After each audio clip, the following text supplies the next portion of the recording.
Herkese merhaba arkadaşlar. Emanet Listesi yeni bölüm analiz videoma hepiniz hoş geldiniz. Dizimizi daha rahat izleyebilmeniz için birçok altyazı dili seçeneği eklemiş bulunmaktayım. İstediğiniz altyazıyı videonun sağ altındaki ayarlar kısmından ulaşabilirsiniz. Lafı daha fazla uzatmadan analizimize geçelim. Yaman Seher'in kıymetini bilsin diyorsanız, Zuhal'in İkbal'e ihanet etmesini istiyorsanız beğeni tuşuna basalım ve kaç kişi olduğumuzu görelim. Selim'in yeni planı olacak mı? Yaman Ali'yi kardeşi olarak sayacak mı? Ziya, İkbal'in kötülüklerini ortaya çıkaracak mı? Zuhal cezaevinden çıkacak mı? İşte bütün sorularınıza cevap vereceğim arkadaşlar. Bu videoyu sonuna kadar izlemenizi tavsiye ederim. Emanet Listesi'nin yeni bölümünde Yaman, Seher'le birlikte hayatına güzel bir başlangıç yapacak. Çünkü Yaman en son Seher'den özür dileyerek bir adım attı. Seher de Yaman'ın geçmişine rağmen kendisinden özür dilemesini unutmayacak ve Seher Yaman'a bir şans verecek. Ama Seher'in önünde bazı zorluklarda bulunmaktadır. Bu sorunun Yaman'ın geçmişidir. Yaman geçmişte yaşadıklarını hala unutamadı. Hatta Yaman hemen bir sorunda güvensizlik sorunu yaşıyor. Bu yüzden Seher Yaman'ın bir soruna çözüm bulmazsa aşkı zarar görecek. Yaman Seher'e güvenmezse bu defa Seher onu sonsuza kadar terk edecek. Bu sebeplerle Seher Yaman'ın geçmiş problemlerini çözmelidir. Tabi Seher'in desteği ve şefkati sayesinde Yaman'da düzelmeler yaşanacak. Seher ile Yaman'ın arasındaki bağ daha da kuvvetlenecek. Ayrıca Seher Selim'i serbest bırakmıştı. Selim tüm bu yaşananlardan Yaman'ı sorumlu görecek. Bu sebeple Selim Yaman'dan intikam almaya çalışacak. Tabi Selim bunu Seher'i kaçırarak yapmaya çalışacak. Çünkü Selim hala Seher'i sevmektedir. Hatta Selim artık Seher'i kendisine takıntı haline getirdi. Bu yüzden Selim Seher'i kaçıracak. Ama son anda Yaman yetişip Seher'i kurtaracak. Yaman Seher'e bir zarar gelmemesi için kendi canını tehlikeye atacak. Çünkü Yaman Seher'i canından çok sevmektedir. Bu olayların yaşanmasıyla Seher Yaman'ın kendisini sevdiğini fark edecek. Ama Seher Yaman'a duygularını itiraf edemeyecek. Yaman da bir an önce Seher'le olan evliliğini gerçeğe dönüştürmek isteyecek. Bu sebeplerle Yaman Seher'e bir sürpriz yapacak ve Yaman tüm duygularının sonunda Seher'e haykıracak. Seher de Yaman'ı sevdiği için buna çok sevinecek. Bundan sonra Seher ve Yaman'ın evliliği gerçeğe dönüşecek. Hatta bundan sonra dizide daha heyecanlı ve mutlu sahneler yaşanacak. Ama diğer yandan da İkbal bu mutluluğa dayanamaz hale gelecek. Çünkü İkbal Seher yüzünden tüm Kırımlı servetini kaybettiğini düşünecek. İkbal bunları düşündükçe iyice hırslanacak. İkbal'in hırsları elbette bir gün onun sonunu getirecek. Çünkü hiçbir gerçeğin gizli kalmaması gibi bir durum vardır. Bu yüzden İkbal şimdilik kötü planlarına devam edecek. Ama hiç beklenmedik bir anda tüm gerçekler gün yüzüne çıkacak. Ayrıca o zamana kadar tüm kötülüklerine devam edecek.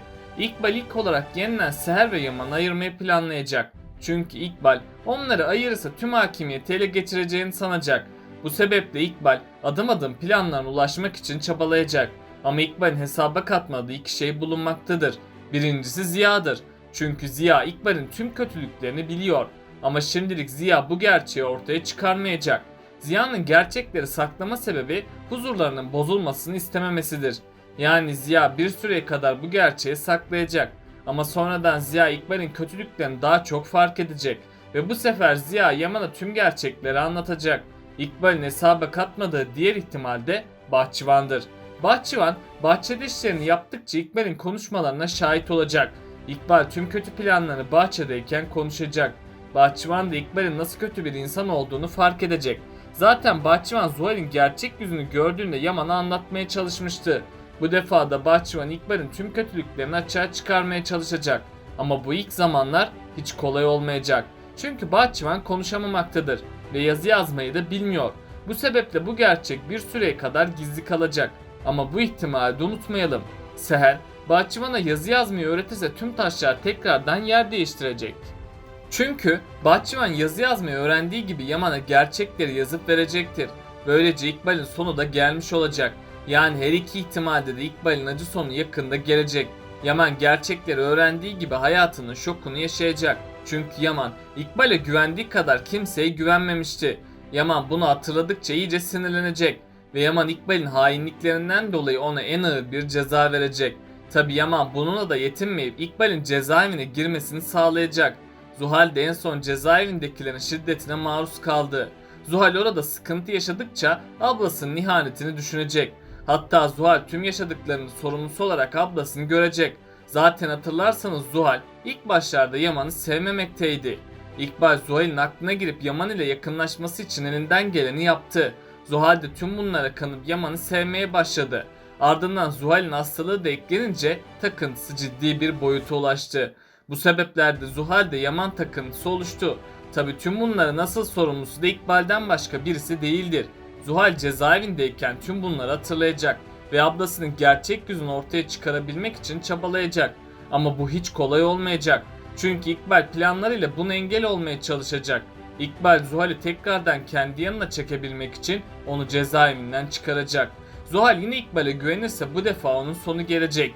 İkbal kötü işlerinde Zuhal'i kullanacak ve işleri bittiğinde de onu yarı yolda bırakacak.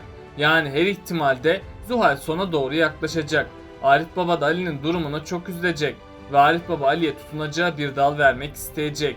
Tabi bu dal Yaman'dan başkası değildir. Yani Arif Baba yıllardır gizli olan gerçeği açığa çıkarmaya çalışacak. Bu gerçeğin ortaya çıkışı ilk başlarda herkesin hayatını alt üst edecek. Özellikle de Yaman'ın hayatı aniden değişecek. Çünkü Yaman Ali'nin kardeşi olduğunu kabullenmeyecek. Yaman annesinin kaçışından ve babasının intiharından Ali'yi sorumlu görecek. Bu yüzden Yaman uzun bir süreye kadar Ali'ye düşmanlık yapacak.